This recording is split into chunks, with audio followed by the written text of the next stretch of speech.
Olá, professor, tudo bem? Meu nome é Gabriel Gamboa e hoje a gente vai falar um pouco sobre o meu projeto, né? Primeiro dar uma comentada por cima do que é o AWS e usando na prática um dos serviços disponibilizados pelo AWS, que é um banco de dados não relacional chamado DynamoDB. Primeiro, rapidinho, né? O que é a AWS em si? A AWS é uma plataforma em nuvem que ela possui diversos serviços completos, desde armazenamento até de infraestrutura, que são capazes de fornecer às empresas uma infraestrutura que não necessariamente precisa estar na empresa. Por exemplo, aqui na minha empresa que eu trabalho, a gente utiliza máquinas Linux que a gente paga da AWS como servidores. A gente paga por uma infraestrutura que não necessariamente está na empresa. A gente consegue acessar via SSH e mexer dentro do servidor. Eu já criei uma conta aqui, né? Uma conta gratuita. E já também criei Já consegui o acesso aqui ao DynamoDB, né? Aqui a gente tem acesso aos serviços, né? Serviços de banco de dados, armazenamento. Tem realmente vários serviços e uma grande parte deles também é legal, né? Porque tem uma grande parte que é gratuita. Então é da hora dar uma olhada sobre os serviços. Mas para dar uma agilizada, eu já criei aqui uma tabela, né? Que é uma tabela Users. E dentro dela a gente tem os itens, né, que a gente chama de documentos no banco de dados não relacional. Coloquei aqui três registros, né? Registros de usuários quaisquer. Aqui seria o Gabriel Gamboa, né? Aqui meu pai e minha irmã. Coloquei o telefone, o nome e o e-mail, que seriam o ID da collection em si. E para ficar mais prático, né, para a gente botar a mão na massa e conseguir mexer, né, com esses dados que estão nessa collection dentro desse banco, eu criei um projetinho em Node, o Node.js, né, para a gente criando uma API, né, para a gente conseguir devolver essas informações, por exemplo, numa rota barra users, que é o que eu fiz aqui no projetinho. A estrutura do projeto é essa, né? Eu fiz em Node, né? Em JavaScript. Aí, beleza. O arquivo do servidor em si seria esse server.js, que aqui a gente faz os imports de cada arquivo. Já vou explicar rapidinho sobre isso. O importante, primeiro de tudo, é configurar, né, o AWS, configurar a sua conta e usar a biblioteca usar o SDK da AWS no projeto.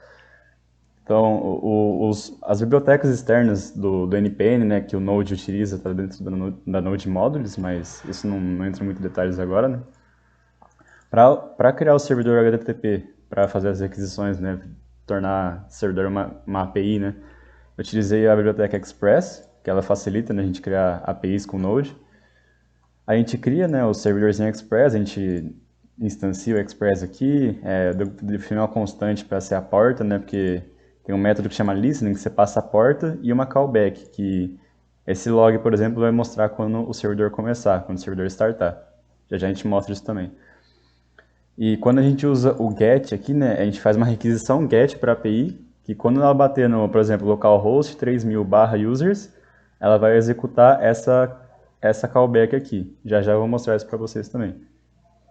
E antes disso, né, a gente tem a configuração do AWS, né, tipo, eu importei aqui da biblioteca da AWS, eu criei uma config, essa config eu exportei para outro arquivo para ficar mais...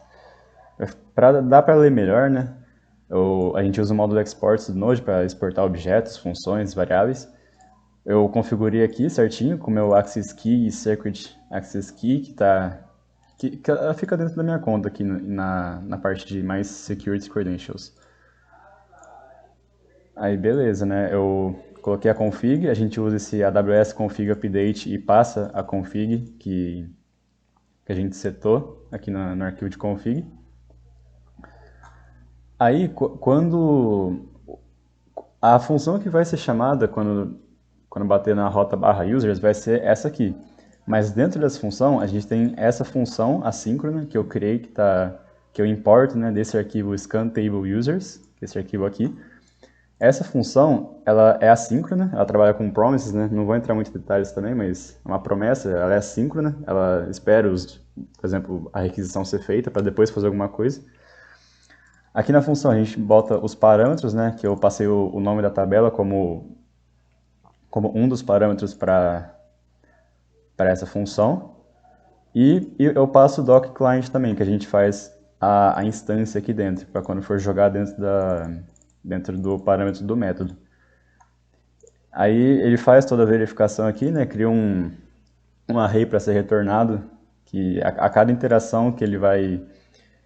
Esse método scan, ele vai pegar os parâmetros, né, e fazer uma promise na tabela, que vai encontrar lá, que no caso eu vou passar como parâmetro a tabela users. Ele vai pegar todas as informações e retornar para a gente.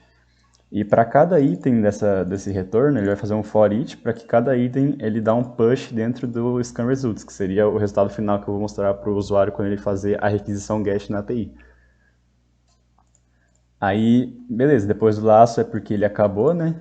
Aí ele vai retornar o scan results. Aí também eu exportei nessa função para ela ser utilizada dentro da API. E por essa função ser assíncrona, ela trabalha com um promise, né? E por essa função, ela retorna um array, mas por baixo dos panos ela retorna uma promise.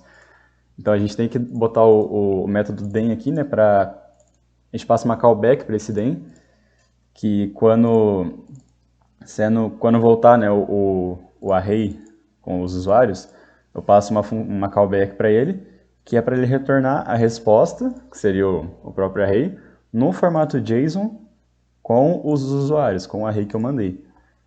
Isso seria o projetinho em si. Agora, mostrando executando, ó, eu vou dar um npm start, que é um script que eu criei para startar o servidor. Quando a gente starta, ele mostra o mesmo console aqui, ó, server is running on port, daí eu coloco a porta, né? Interpolação de string aqui. Se a gente abrir o Insomnia, deixa eu abrir aqui o Insomnia e fazer um teste, fazer uma requisição, né? Abrir o Insomnia aqui. Está meio lento.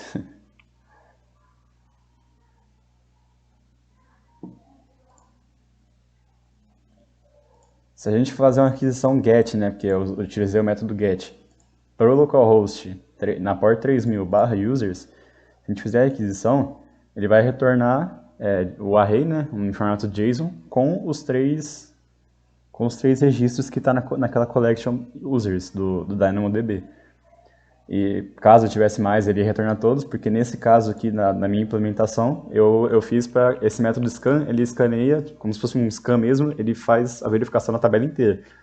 Caso eu quisesse algum registro só, eu teria que mudar o parâmetro, eu teria que consultar, por exemplo, a documentação para encontrar por exemplo, algum atributo key nos parâmetros para conseguir, por exemplo, retornar quem tem somente Gabriel Gamboa na string do e-mail ID, sabe? E o projeto em si é isso. Acho que eu gostei bastante de fazer esse projeto e como planos futuros eu tenho, até pensando em TCC e tudo mais, eu tô pensando, né, em utilizar o DynamoDB como banco não relacional do projeto.